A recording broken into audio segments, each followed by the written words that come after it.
और यहाँ पर इसको थोड़ा सा हम रिवीजन कर लेते हैं कि किस तरीके से इसमें हमने पढ़ा था। तो चलिए क्लास को शुरू करते हैं।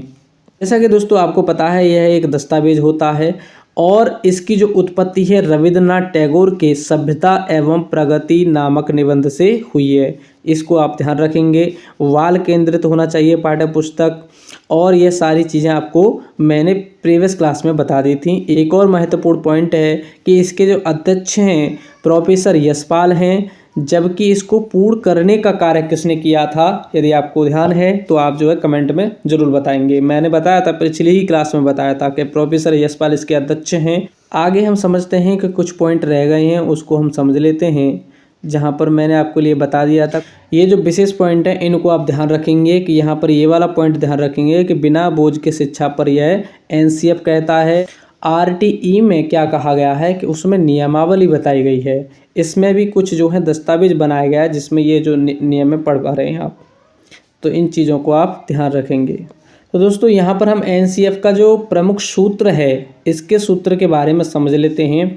बिना भार के अधिगम या शिक्षा, जैसा कि मैंने अभी आपको पढ़ाया था कि बिना बोझ के शिक्षा, यहाँ से बहुत बार प्रश्न पूछे गए हैं, तो इसको समझ लेते हैं। ये जो नियमावली है इसके लिए अलग से दिया गया है, आप समझेंगे कि एनसीएफ 2005 में शिक्षक के प्रति दृष्टिकोण शिक्षक ज्ञान का स्रोत नहीं है अपितु एक ऐसा सुगम करता है।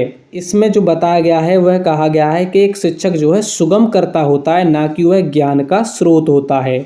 इसको स्पष्ट रूप से आपके लिए बताया गया है कि जो है शिक्षक है वह क्या है, एक सुगम करता है जो सूचना को अर्थ या बोध में बदलने की प्रक्रिया में विविध उपायों के द्वारा, यानी नई नई विधियां प्रयोग कर सकते हैं जो शिक्षक हैं, और छात्रों को समझा सकते हैं, उनकी सहायता कर सकते हैं। इसीलिए यहाँ पर कहा गया है कि सुगम करता है जो वह विविध उपायों द्वारा बच्चों हेतु सहायक हो। एनसीएफ 2005 में बच्चों के प्रति दृष्टिकोण प्रत्येक बच्चे की सीखने की गति या प्रकृति अलग अलग होती है।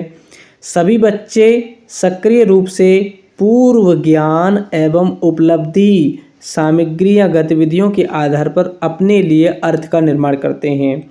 यानी छात्रों को जितना ज्ञान पहले से है, यदि कोई चीज़ उन्हें समझा रहे हैं आप, तो वह सबसे पहले उस पूर्व ज्ञान से जोड़ने की कोशिश करते हैं। इसीलिए कहा गया है कि छात्र जो हैं विविध विधियों के उपायों से छात्रों को अच्छे तरीके से समझाएंगे। यहाँ पर अगला पॉइंट समझेंगे आप कि राष्ट्रीय पाठचर्या की रूपरेखा 2005 से संबंधित महत्वपूर्ण प्रश्न। राष्ट्रीय पाठचर्या की रूपरेखा 2005 में किस किस समझ प्राप्त होती है, तो रचनावाद से, इसको आप ध्यान रखेंगे। अगला पॉइंट है राष्ट्रीय पाठचर्या की रूपरेखा 2005 के अनुसार शिक्षक की भूमिका कैसी होनी चाहिए।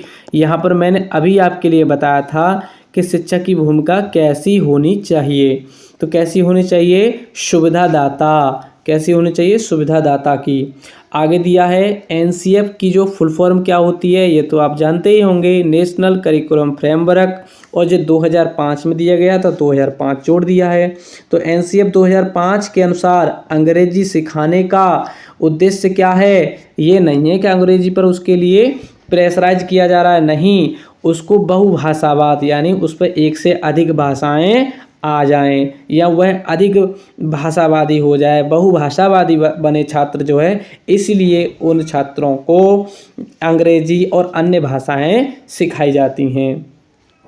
यहाँ पर आगे आप समझेंगे कि एनसीएफ 2005 किस पे बल देता है, करके सीखने पर। ये इम्पोर्टेंट पॉइंट है, आप जो है क्लियर रखेंगे इसको कि यह बात किसने कही है, एनसीएफ ने। आरटीई क्या कहता है, आरटीई बताता है हमें नियमावली, स्कूलों पर अधिकतम नियम आरटीई के लागू होते हैं। एनसीएफ जो है छात्रों को पढ़ाने का एक दस्तावेज है, किस तरीके से पढ़ाना है, किस विधि का प्रयोग करना है। तो ये सारी चीज़ें यदि आपको समझ में आई हों तो प्लीज़ कमेंट में ज़रूर बताना।